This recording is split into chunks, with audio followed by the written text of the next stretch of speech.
RK राना channel subscribe करें, बेल icon घंटी दबाएं।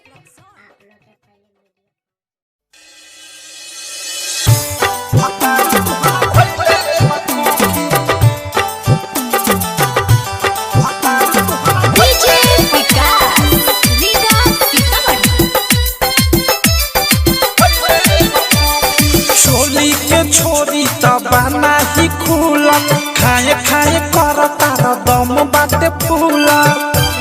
ए राजा छोड़ा ना चोली के छोरी तबाना ही खुला खाए खाए कर तार दम बाटे फूला।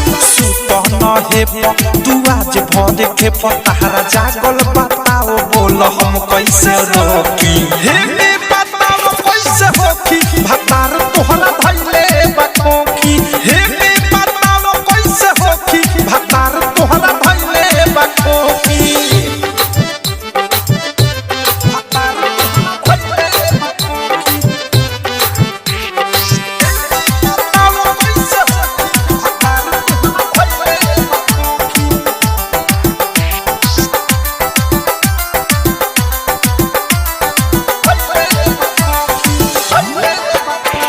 राख के ध्यान परी पानी तहार बीबी लागता तोहरा के हो गइल टीवी।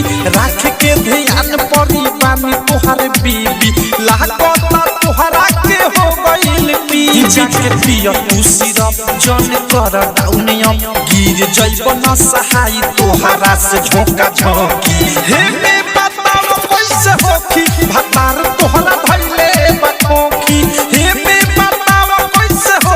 भतार तोहरा धैले बाकोकी। डीजे विकास डायमंड रिकॉर्डिंग स्टूडियो चौराहा।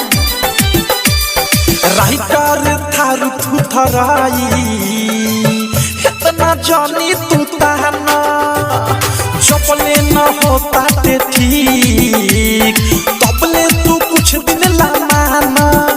जानी प्रेमियों देश अनुराग या मुकेश मिसाइल सुबोध सुई के नोख जानी घोटी हे बताओ कैसे होकी भतार तोहरा धैले बाकोकी हे बताओ कैसे होकी भतार तोहरा धैले बाकोकी।